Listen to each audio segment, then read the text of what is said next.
Hello, welcome back to the channel. My name is Lisa Elvin-Stoltari, and I'm a genealogist and a passionate traveler. Over the last year or so, I've been featuring each Fée du Roi, or King's daughters, and getting to know their stories a little bit better.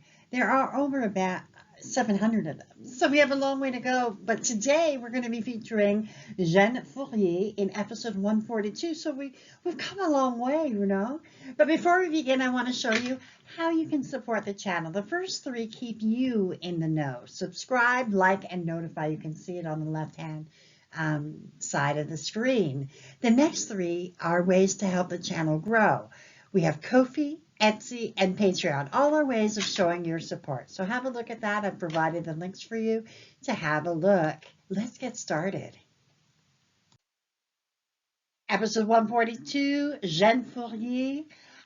This was originally suggested by a viewer, and as I got to know this particular Fée du Roi, I saw that she was a great-grandmother of the famous boy next door. But guess what?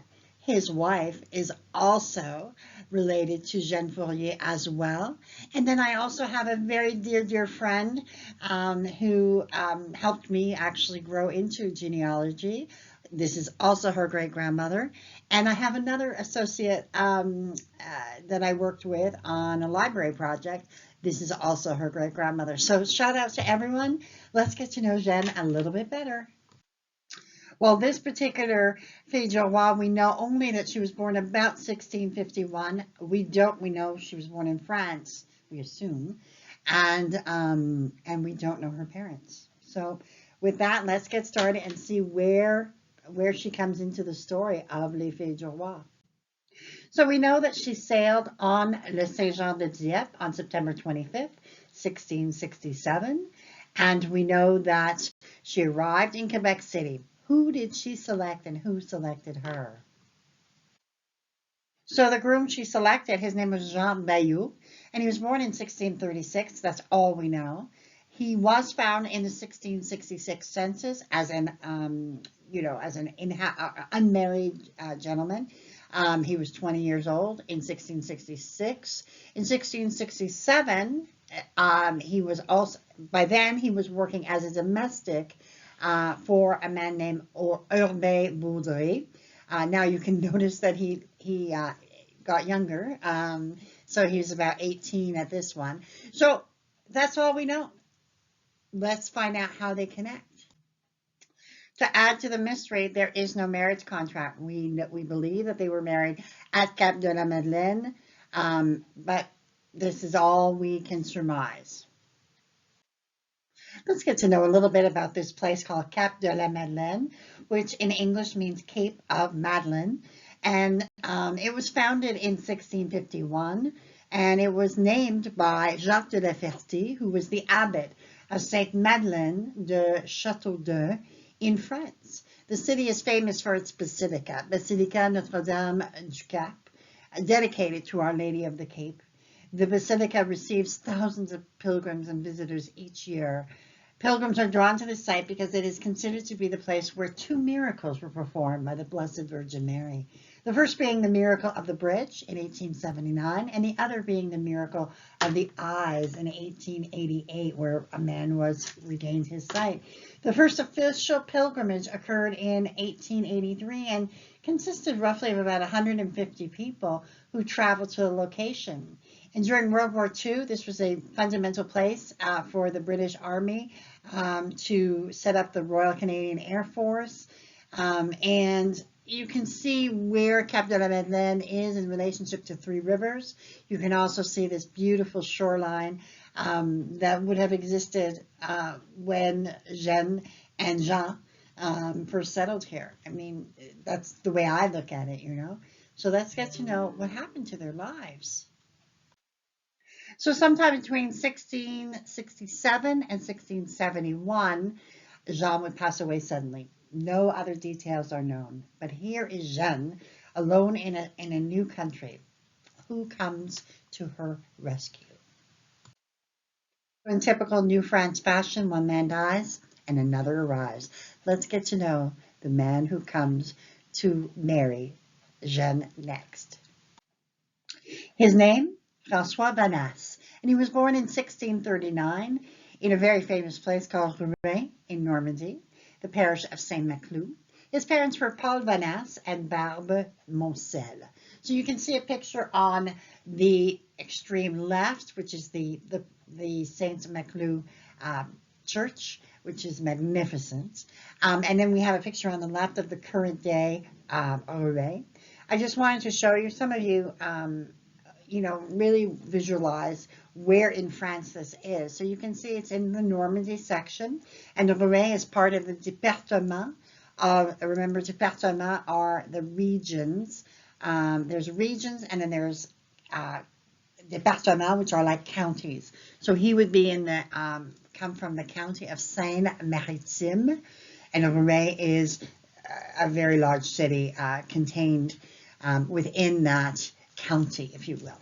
So I find it fascinating. The construction of Saint-Maclou began sometime in 1432. Rouen is a city on the river Seine in northern France. It's the capital of the region of Normandy, actually. It has an amazing historical story, and at one time, it was the largest city in medieval Europe. It played a prominent role in both English and French histories from the 11th to the 15th century. Joan of Arc was tried and burned alive here in 1431 in this area. Rouen is a city of cultural and educational significance. And the University de Rouen at Normandy is a very prestigious educational institution that's located here as well. And it was from this area that the Statue of Liberty sailed in June of 1885. And every couple of years they have, actually more than, it's 4 to 6 years actually, there's a gathering of sailing ships to commemorate this. And the next Armada, I believe, is going to be in 2023. And the theme is going to be the theme of liberty, the Armada de Liberté. So that's kind of neat. So this is like where he's from. I'm guessing that he came from an area, obviously, of culture and education. And let's see, how he built his life. François and Jeanne were married in Cap de Madeleine on the 2nd of August, 1671. We do not have a marriage record. Remember that this particular region did not have a lot of records, or the records have been lost. Every time I'm in Cap de Madeleine researching, not in virtually, but virtually in Cap de Madeleine, I find the records are very sparse. So if anyone has this information, I'd love to see it. So thank you. Well, they got to work, and by 1672, their first son was born, Nicolas. He eventually married Jeanne Bergeron and had one child who made it to adulthood. Marie-Madeleine married 4 times. The first to Pierre Réau. She had one child who made it to adulthood. Then she married Mathieu Fourrier and had 4 children, 3 of whom made it. She then married Pierre Feneuf and François Lessard. Did not have any children with either of them. Catherine married Jean Petry and had 5 children, all of whom made it to adulthood. Jeanne married François Gagne and had 5 children, all of whom made it to adulthood. François married Marie-Joseph Laferté and had 11 children, all of whom made it to adulthood. Sébastien married Suzanne Loupier and had 10 children, all of whom made it to adulthood. Marguerite married Thomas Pinot and had 3 children, all of whom made it to adulthood. Claude would pass away at the age of 3. Etienne married Marie-Charlotte Dubois and had 4 children, all of whom made it to adulthood. Now, Gabrielle was born in 1694. I do not have a death date. Don't know if she died, went into the convent. We don't have any more records. Now, this is the 1681 census where you can see François, who is 42, his wife Jeanne, who's 30. Then their children who were born at that time. We have Nicolas, we have Marie, we have Catherine, we have Jeanne, and we have François. So as I was researching this family, I stumbled across this information. I found it fascinating, so I wanted to share it with you. We have their first son, Nicolas, who would go by the name Vanasse de Vertefeuille. which means green leaf. And in the United States, if you have that surname, you may in fact be related to this family. They actually settled in the location in Quebec in Mascongé. And we have Sebastien, who took on the name of Bastien, so Vanas de Bastien. And location was also in Mascongé. François would take on the name of Précourt, and his location was the Bay du Fèvre.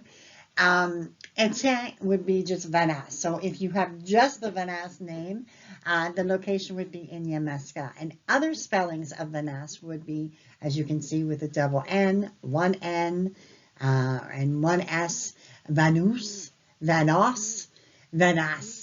So I just find it, and additionally in Massachusetts, you can find them in Connecticut and Minnesota and Wisconsin.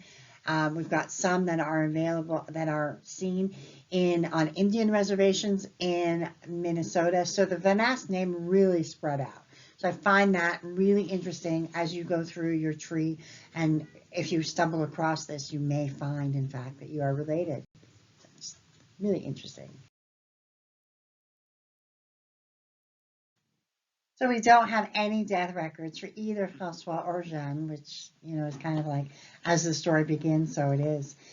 We believe that Francois passed between 1708 and 1718, and Jeanne would pass away sometime after him. And we believe they are buried in this area in Cap de la Madeleine. So I kind of put a picture up and just said, okay, I think this is where they are. So these are some of my favorite resources. I wanted to share them with you.